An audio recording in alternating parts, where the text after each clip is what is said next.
Tadi kita sudah membahas seperti apa minat BP Jam Sostek mungkin juga untuk menambah ekuitas dan juga tadi seperti apa di fixed income.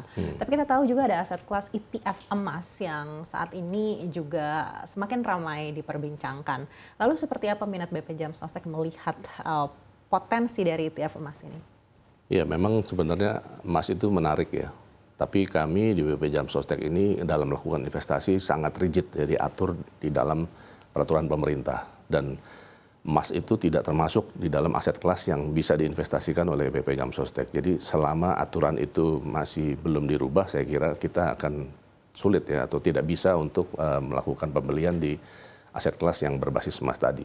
Baik, tapi seberapa besar BP Jam Sostek berharap ada relaksasi terhadap regulasi-regulasi ini?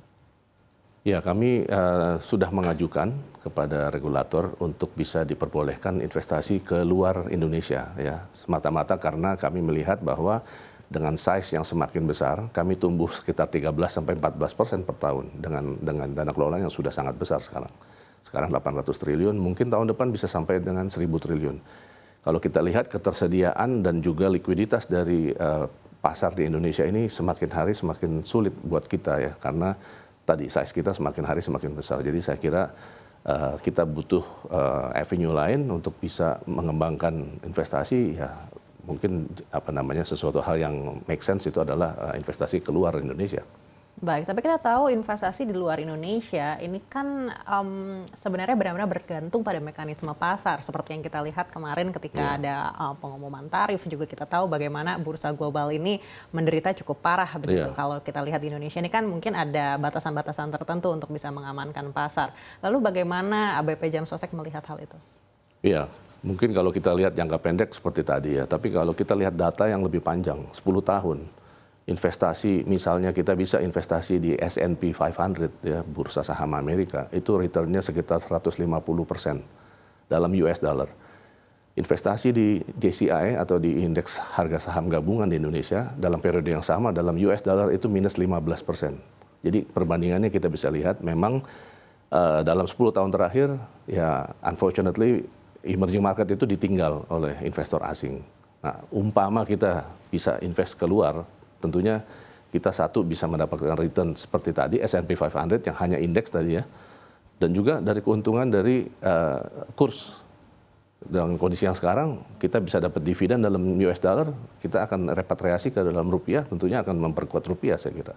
Jadi ya memang kalau kita lihat dalam jangka yang pendek seolah-olah tidak menguntungkan ya kalau BP Jam Sostek bisa invest keluar, tapi kalau kita lihat dalam jangka yang panjang, let's say 10 tahun atau 5 tahun bahkan, sebenarnya return di ekuitas, terutama di Amerika Serikat itu jauh lebih baik daripada return di emerging market seperti Indonesia.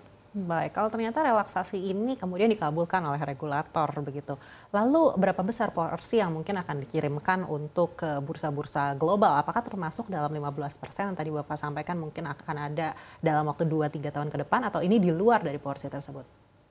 Ya, ini kita berandai-andai ya. Kalau misalnya kita diperbolehkan untuk invest keluar, saya kira akan dimulai dengan suatu angka yang minimal.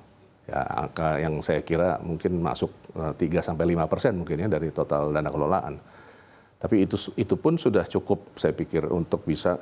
Tentunya kita untuk investasi kan perlu belajar juga ya. Kita harus punya pengalaman, dan tim kami di BP Jam Sostek kita terus mempersiapkan diri. Andai kata kita diperbolehkan oleh pemerintah untuk bisa invest keluar. Dan tentunya kalau kita sudah invest keluar ya perlahan-lahan kita akan berusaha untuk meningkatkan porsi keluar ya, karena ya unless market Indonesia itu tumbuh dengan signifikan, karena kalau enggak likuiditas itu sangat terbatas di pasar lokal, dan kita tumbuh sangat pesat ya, karena peserta kita kan orang muda. Orang muda itu masih dalam fase mengiur. Mereka belum dalam fase mengklaim, itu mungkin bisa berlangsung sampai 20 tahun ke depan gitu. Jadi saya kira likuiditas kita akan semakin besar, dana kelolaan kita semakin besar, dan kalau kita tidak bisa invest keluar, itu market di domestik saya kira akan sangat terbatas gitu ya likuiditasnya. Baik, artinya kalau saya coba simpulkan dari yang Bapak sampaikan, 15% ini peruntukan untuk ekuitas dan reksadana di dalam negeri, sedangkan 5% dari total seluruh dana kelolaan ini untuk ekuitas di luar negeri, seperti itu ya Pak? Iya, saya tadi katakan kita akan meningkatkan 15-20% porsi di saham itu hanya domestik ya, karena kita asumsinya bahkan dalam waktu 3 tahun ke depan belum ada izin untuk bisa invest keluar. Kalau bisa terjadi regulasinya berubah dan kita bisa invest keluar ya nanti kita lihat lagi ya. Tapi saya kira untuk sekarang porsi yang akan kita alokasikan 15-20% di aset kelas saham itu hanya untuk yang domestik. Baik, apakah artinya juga akan dilakukan pendekatan serupa untuk instrumen investasi lainnya seperti ETF misalnya atau ETF emas? Ya, saya kira ETF itu sebenarnya hampir sama dengan saham ya. Jadi kita bisa beli saham atau bisa beli ETF ya. Mungkin itu terlalu teknis, tapi saya kira itu hal yang harus kita bicarakan dengan regulator ya. Karena kita tidak bisa invest unless di dalam peraturan itu secara spesifik dan eksplisit disebutkan gitu apa yang boleh dan tidak. Baik, tapi apakah menurut Bapak memang regulasinya sudah wajib untuk segera direlaksasi dalam waktu dekat? Ya, kembali lagi kalau kita lihat pertumbuhan dana kelolaan kita setiap tahun 13-14% dengan dana kelolaan yang sudah sedemikian besar. Sekarang kita andaikan saja, misalnya kita beli saham free float di market Indonesia itu rata-rata 20-30% dari setiap perusahaan. Kalau kami beli saham, itu kami nggak akan jual untuk periode yang lama. Jadi kita buy and hold. Nah, kita bisa bayangkan kalau misalnya BP Jam Sostek itu membeli saham yang ada di market, lalu tidak menjualnya kembali, likuiditas di pasar itu akan semakin menyusut. Ya. Dan itu saya kira tidak baik juga untuk perkembangan pasar modal Indonesia. Gitu. Jadi saya kira kita butuh avenue untuk bisa invest keluar semata-mata karena likuiditas di pasar domestik itu saat ini sangat terbatas. Tapi kita nggak tahu ke depan, kalau memang ada perkembangan mungkin berbeda ya.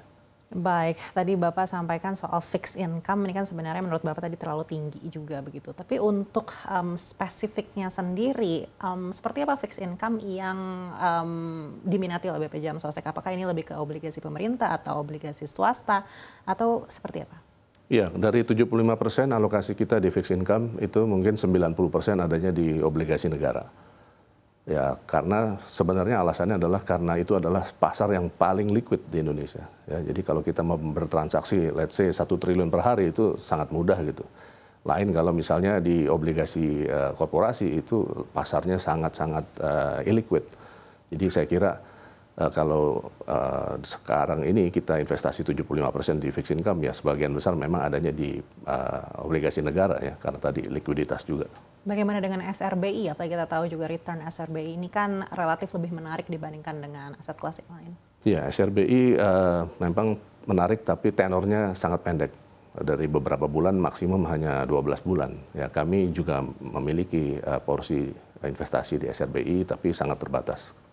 Baik, kembali lagi ke rencana relaksasi regulasi untuk bisa berinvestasi ke luar Indonesia. Kita tahu bagaimana kurs ini sangat volatil juga dengan banyaknya sentimen dari global. Apakah ini juga sudah dipertimbangkan oleh BP Jam Sostek?